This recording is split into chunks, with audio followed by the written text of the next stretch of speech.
చెప్పండి.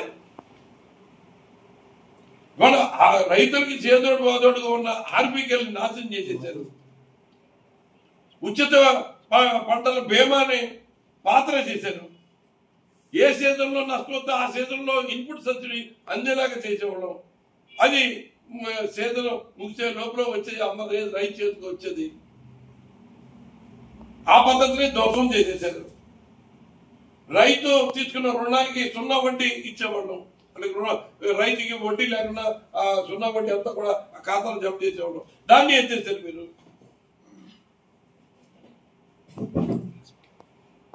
అన్నదాత సుఖీభావ సంవత్సరానికి 20,000 ఇస్తున్నారు.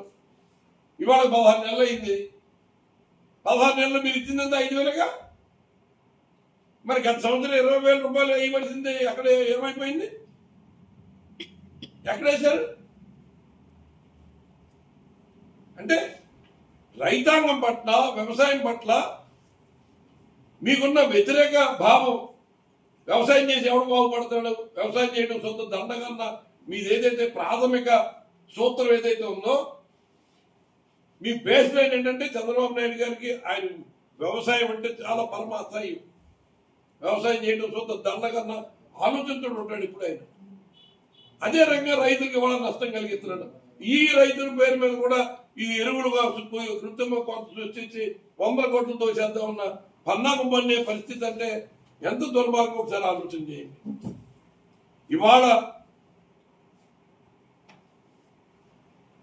అన్నదాత సుఖీభావ కింద గత సంవత్సరం 20,000, ఈ సంవత్సరం 20,000, 40,000 కింద 5,000 రూపాయలు ఇచ్చి అది కూడా 7 లక్షల మంది రైతులకి ఎక్కొట్టారు.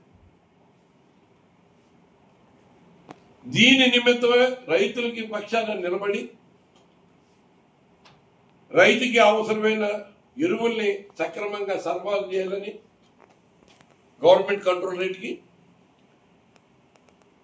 అవి రైతుల చెంతగా చేర్చాలని, బ్లాక్ మార్కెట్ని అరికట్టాలని,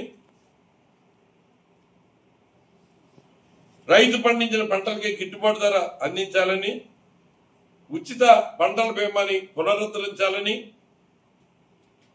వర్షాల కారణంగా దెబ్బతిన్న ప్రాంతాల్లో రైతులకి వెంటనే ఇన్పుట్ సబ్సిడీ ఇవ్వాలని వైఎస్ఆర్సీపీ డిమాండ్ చేస్తూ రేపు 9వ తారీఖున మంగళవారం రోజున 10 గంటలకి అన్ని ఆర్డీఓ ఆఫీసుల్లో మా యొక్క డిమాండ్ని తెలియజేయడానికి సన్నాహం చేస్తున్నాం అన్న విషయాన్ని కూడా ఈ సందర్భంగా తెలియజేస్తున్నాం. ఈ ప్రభుత్వం ఇప్పటికైనా సరే బుద్ధి తెచ్చుకుని, మీరు అన్ని రంగాల్లోనూ దోపిడీ చేసేస్తారు. మీరు మద్యం ధర 99 రూపాయలుగా అమ్మిస్తా ఉన్నారు. ఇవాళ మద్యం ధర ఏ స్థాయికి వెళ్ళిపోయిందో, ఎంత ఎక్కువగా అమ్ముతున్నారో. ఈ ప్రభుత్వం ముద్దు నిద్రపోతుందా? వేలాది బెల్ట్ షాపులు, వీధికి ఏ వీధిలో చూసినా బెల్ట్ షాపులే కనపడుతున్నాయి.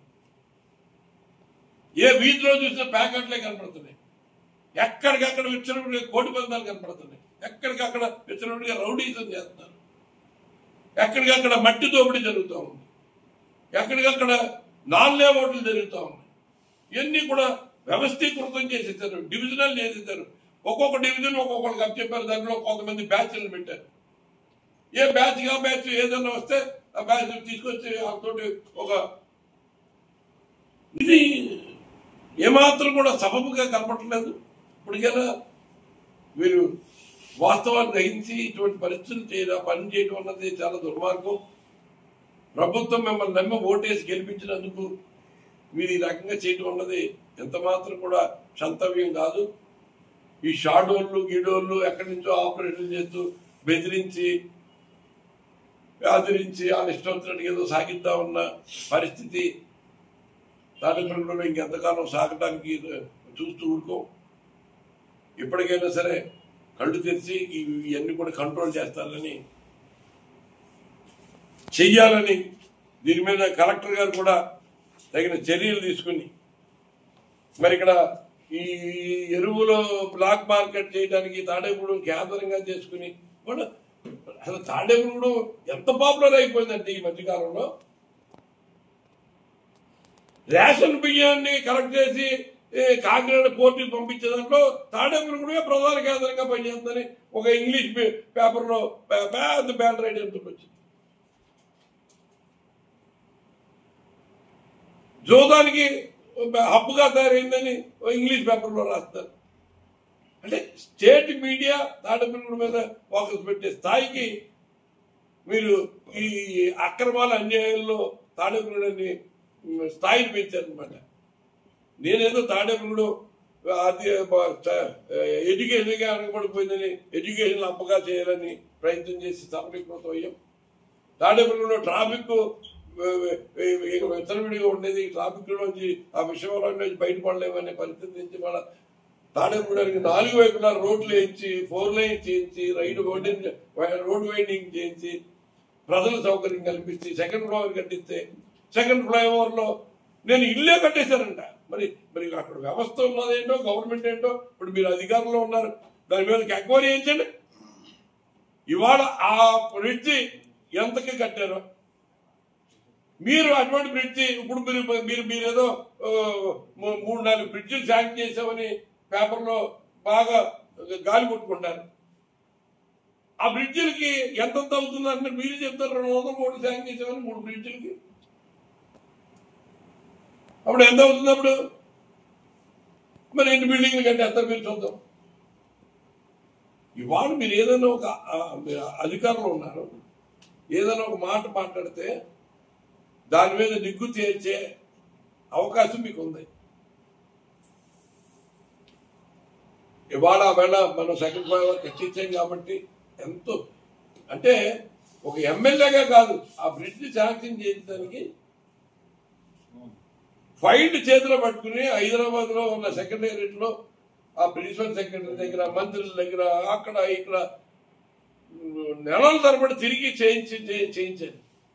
దాని మీద మీరు ఇంత అభివృద్ధి చేస్తే నోటికి వచ్చినట్టు ఒక అపాఠం. అంటే మీకు చేతకాని పనికి ఎవరన్నా సాధిస్తే దాని మీద బుర్ర తెల్లడానికి మాత్రమే పనికి వస్తుంది. మీ తెలివితేటలో మీరు అసలు ఇంత 16 నెలలు అయింది కదా, 16 నెలల్లో ప్రభుత్వం నుంచి ఏ శాఖ నుంచి మీరు ఏ స్కీమ్ శాంక్షన్ చేసి తీసుకొచ్చని చెప్పండి నాకు.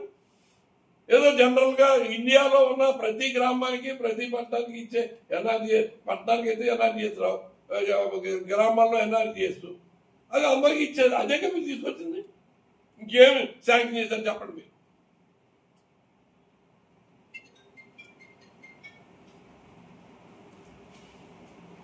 ఇప్పటికైనా సరే ఈ ప్రభుత్వం కళ్ళు తెరిచి ఈ అక్రమ దోపిడీని, అక్రమ మద్యం అమ్మకాలని, ప్రజలు జేబులు కొట్టేసేలాగా మీరు పెట్టిన రేటు కంటే అదనంగా మరి 10-20 రూపాయలు 30 రూపాయలు అమ్మేసుకోవడాన్ని, ఈ ప్యాకెట్ల పేరు మీద వేల కుటుంబాలు నాశనమైపోతున్న ఈ జోదాన్ని, కోడి పందాల పేరు మీదుగా సంవత్సరాలు కూలిపోతున్నాయి ఈ కోడి పందాల్ని,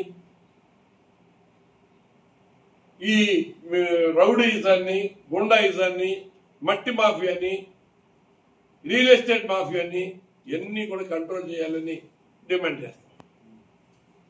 అలాగే 9వ తారీఖున రైతన్నకి బాసటగా వైఎస్ఆర్ కాంగ్రెస్ పార్టీ నిలబడలే దాంట్లో అన్నదాత పోరు పేరు మీద ఈ ఎరువులు బ్లాక్ మార్కెట్ లో తరలిపోవటానికి వ్యతిరేకంగా ఈ వర్షాలకి అకాల వర్షాలకు దెబ్బతిన్న రైతాంగానికి ఇన్పుట్ సబ్సిడీ అందించే భాగంగా పంటలకి గిట్టుబాటు ధర ఇప్పించాలన్న విషయంలోనూ ఉచిత పంటల బీమాని అమలు చేయాలి అని డిమాండ్ తోటి బ్లాక్ మార్కెట్ ని నియంత్రించాలన్న ఆందోళనతోటి ఈ యూరియా సహా ఇతర ఎరువులన్నీ కూడా పంపిణీ చేయించాలని ఇవాళ ఈ నెల 9వ తారీఖు అంటే మంగళవారం నాడు వైసీపీ శ్రేణులంతా కూడా ప్రతి గ్రామం నుంచి అందరూ తరలి రావాలి, రైతాంగం తరలి రావాలి. రైతుల కోసం చేస్తున్న ఈ పోరాటంలో మీరందరూ భాగస్వాములు అయితే వైఎస్ఆర్ కాంగ్రెస్ పార్టీ అండగా నిలుస్తుందని మీ అందరికీ నేను తెలియజేసుకుంటూ ఆర్డీఓ ఆఫీస్ కి 10 గంటలకి విజయవంతం చేసి ప్రభుత్వం మీద ఒత్తిడి తీసుకొచ్చి ప్రభుత్వం తల వంచేలాగా రైతులను ఆదుకునేలాగా ప్రతి ఒక్కరు కూడా ఈ కార్యక్రమంలో పాల్గొనాలని మనం చేస్తాం.